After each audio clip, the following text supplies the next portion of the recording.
Com os templos esvaziados por todo o país, a seita cristã Maranata agora também enfrenta o êxodo de pastores. Por muito tempo, eles sustentaram um castelo de areia construído sobre mentiras, escondido sob a fachada de uma obra revelada. Agora, esses pastores denunciam a tirania e a falência moral da liderança. Antes de narrar a carta na íntegra, farei uma introdução de apenas 1 minuto. O pastor presidente, Gedel Tigueiros, sucumbiu diante do fracasso de seu reinado papal. Transformados em fantoches de satélites, os pastores viraram simples retransmissores de ordens inquestionáveis. Hoje vou narrar mais uma carta de desligamento, a do pastor Cecil, e de sua esposa Adriana. O pastor não poupou palavras em sua mensagem ao presbitério, e fez questão de expor o que já venho denunciando aqui no canal. Ele revelou o domínio absoluto de Gedelti, que transformou os cultos e as participações em ações robotizadas, reduzindo a função pastoral a simples porta-vozes de ordens autoritárias. O colapso da Maranata expõe a derrocada inevitável de um sistema fundado em mentiras, manipulação e exploração da fé. A Maranata não desmorona por perseguição externa, mas pelo apodrecimento interno de seus próprios pilares.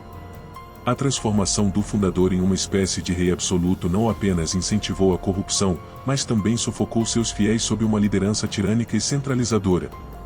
O êxodo em massa de pastores já começou. Inscreva-se no canal para acompanhar mais revelações. Eu sou Sadraque, você está assistindo ao canal A Religião Certa. Carta de desligamento da membresia da Igreja Cristã Maranata. Aos amados irmãos da Igreja Cristã Maranata. A paz do Senhor Jesus. Que a graça do nosso Senhor Jesus Cristo seja multiplicada em vossas vidas. Saudações especiais aos pastores, verdadeiros companheiros. Homens nobres no exercício da fé ministerial que estiveram ombro a ombro nestes 33 anos juntos. Que Deus os abençoe ricamente. Também, em especial, aos irmãos das igrejas em que durante estes anos pudemos congregar juntos, a saber: Igreja Central 1, Igreja Bairro das Graças, Igreja do Pérola, Igreja Central 2, Igreja Lourdes 1, Igreja do Vila Isa, Igreja Ilha 2, Igreja Central 3, Igreja de Nova Módica, Igreja de Goiães, Igreja de Linópolis, Igreja de Gonzaga, Igreja de Pedra Corrida, Igreja Cabeceira dos Henriques, Igreja Vale do Sol, Igreja de Alpercata e finalmente a Igreja de Marilac. A estes minhas sinceras e carinhosas saudações em Cristo Jesus. Agradeço as orações em meu favor e de minha família.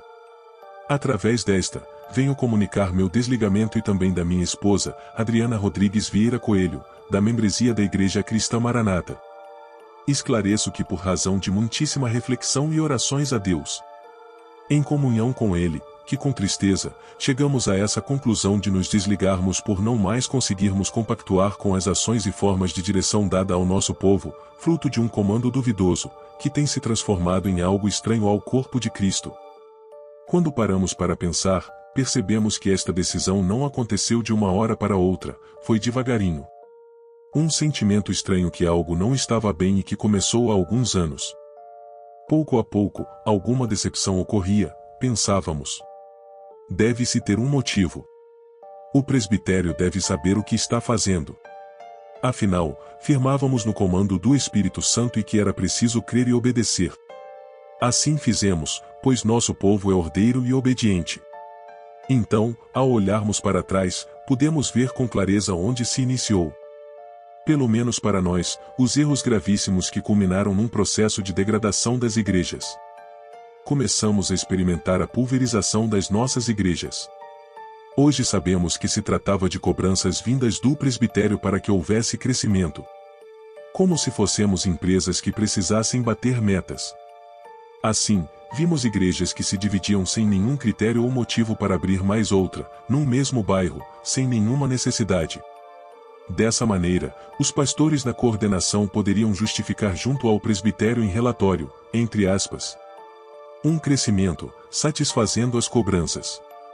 Seria o mesmo que pegar uma pizza, parti-la ao meio e dizer: olha, agora temos 2 pizzas. Eles atam fardos pesados e difíceis de suportar, e os põem sobre os ombros dos homens, eles porém, nem com o dedo querem movê-los. Mateus 23, 4.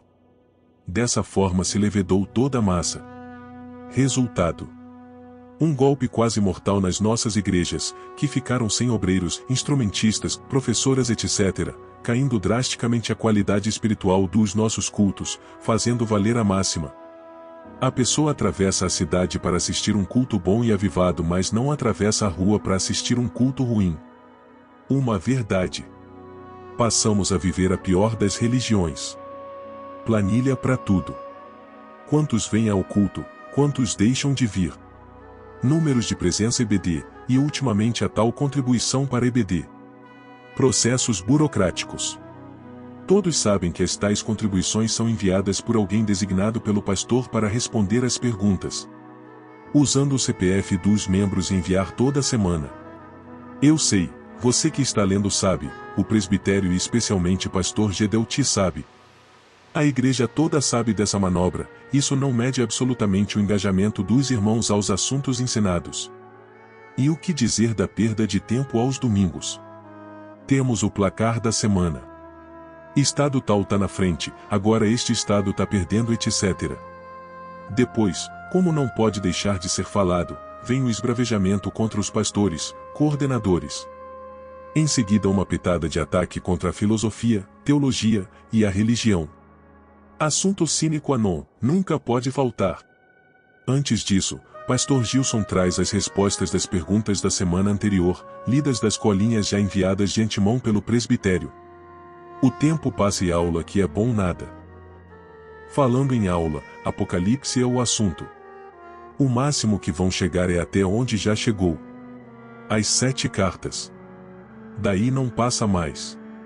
Tanto é que vão repetir o assunto, segundo explicado pelo presidente. Pelos novos que estão chegando. Pergunto: vai dar alimento sólido para os novos? Neófitos na fé? Mais um golpe mortal no povo que já não aguenta mais este formato da EBD. Então, procuram-se os culpados pelo esvaziamento das igrejas e especialmente as EBDs. Não é difícil adivinhar. Recairá sobre os pastores os fracassos nos cultos, especialmente EBDs. Fiz a última em minha igreja com 14 irmãos. Cabem mais de 120 no salão. É preciso urgente alguém dizer ao presidente para dar ouvidos ao corpo, pois o corpo está enfermo. Ele, como cirurgião dentista, assim como eu, sabe que é preciso observar os sinais e sintomas quando um paciente nos procura. Será que ele e demais membros do presbitério não estão vendo? Sugiro que deem umas voltas surpresas pelas nossas igrejas, para verem in loco. Estão vazias. Depois passamos a viver um período de centralização total dos ministérios. Os pastores vivenciam silenciosamente um enfraquecimento espiritual, apáticos com o advento do satélite. Monopolizou-se a pregação da palavra e ensinos. Se não vejamos. Seminários. Telão, transmissão satélite, aulas exclusivas de uma cúpula de professores de Vitória. Cultos, datas especiais como Natal, Ano Novo, primeira mensagem do ano. Exclusivo Cúpula Vitória. EBD. Exclusivo Vitória. Sábado Seminários. Exclusivo Vitória. Deixa-se o púlpito vazio para um aparelho de TV substituir um servo do Senhor. Certa vez um adolescente visitante me perguntou por que a televisão estava ligada dentro da igreja. Me enrolei todo para responder. Fiquem sabendo que no meio pastoral há inúmeros homens de Deus preparados também. Prontos para serem usados por Deus, isso se chama corpo, mas nunca se saberá, pois não há chances. Saul gosta de reinar, ele não se importa com o reino. Apagou-se a luz, precisamos de um Samuel, para de novo ser ouvido a voz de Deus no nosso meio. Mas agora, basta saber ligar e desligar o satélite que já pode ser pastor. Afinal, somente alguns iluminados do presbitério são capazes de ministrar. Seria isso o corpo? Que fareis, pois, irmãos? Quando vos ajuntais, cada um de vós tem salmo, tem doutrina, tem revelação, tem língua, tem interpretação.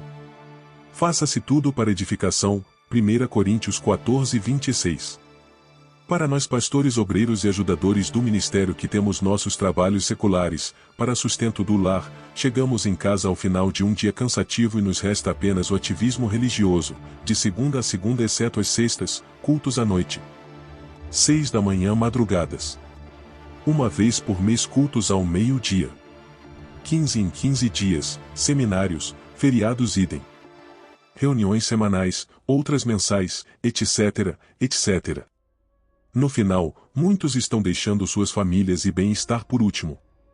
Verdadeiros guerreiros. Esses sim, homens e mulheres de valor, mas presos no perigoso ativismo religioso, perdendo assim o vigor espiritual.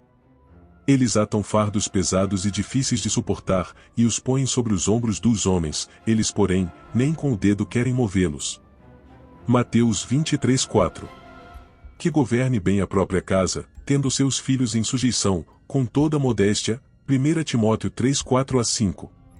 Olha bem o que fazes, dirige-te bem nos teus negócios. Olha para tuas atividades, e cuida bem da tua casa. Provérbios 31:11-12. Você pastor que está lendo esta carta, especialmente com resistência, lhe pergunto: seu filho deseja seguir seus passos? E o que dizer dos dons? Sem medo de errar, mais de 90% deles não se cumprem. Você tem consciência limpa quanto a isso, ou já está anestesiado? Isso é muito sério, e vivemos uma espécie de Donsdolândia, chegando ao cúmulo de um seminário, no púlpito, dizer numa visão que era visto que o cordeiro era um goleiro de futebol, defendia tudo. Transmitido num seminário. É isso, tá certo, vai continuar assim? E o povo, como fica na fé? Fica descrente com vergonha de explicar a um convidado tais dons. Se estabeleceu que é obrigatório ter dons nas reuniões, cultos, aniversários, seminários, etc. Alguém certa vez visitando nossa igreja disse: dom não é milho para jogar pras galinhas. Fiquei com antipatia dele, mas ele estava certo. Melhor ficar calado do que falar algo que Deus não disse. Podemos ser cobrados fazendo conscientemente. Pastores irmãos, muito cuidado, e o pior, todos sabemos disso, todavia persevera-se no erro, assunto sensível de mexer, então deixa pra lá. Sede unânimes entre vós, não ambicioneis coisas altas, mas acomodai-vos às humildes. Não sejais sábios em vós mesmos. Romanos 12:16. Rogo aos que estão próximos da presidência desta amada igreja que jamais vos acurvadeis ante o autoritarismo de quem quer que seja, assim como o apóstolo Paulo enfrentou a Pedro, quando este era passível de repreensão, que façam ao mesmo quando assim for necessário. Ainda há tempo para uma profunda reflexão, sensata, sincera e honesta para com a nossa mordomia. Não há vergonha em admitir falhas, continuar nelas que é sobretudo, sinal de uma grande vaidade e covardia. Assim, depois de 33 anos servindo ao Senhor junto com os irmãos, me despeço. Espero de todo o coração, ter de alguma forma contribuído para com a obra do Senhor, a genuína, que não é e nunca foi propriedade de ninguém e nem de uma igreja ou instituição, mas está alojada nos corações de homens e mulheres, que aprenderam a vigiar e amar as coisas do reino do nosso Senhor e Salvador Jesus Cristo. A Ele, toda honra e toda glória para todo sempre. Amém. A ninguém devais coisa alguma, a não ser o amor com que vos ameis uns aos outros, porque quem ama aos outros cumpriu a lei, fraternalmente. Cecil Amorim Rodrigues Coelho. Adriana Rodrigues Vieira Coelho. Governador Valadares, 22 de abril de 2025. Não está gravando não. Das revelações daquilo que agora temos que vai recebido gravar. e transmitido juntamente da igreja. Daquilo que temos recebido de contribuição, que é importante, que não só aquilo que é definido pelo Espírito Santo para nós, é aquilo que o Espírito Santo define em cada local em que os irmãos participam, que tem enriquecido a escola bíblica, justamente esse trabalho das igrejas que contribui com a escola bíblica dominical. Que Deus nos livre das seitas. Amém.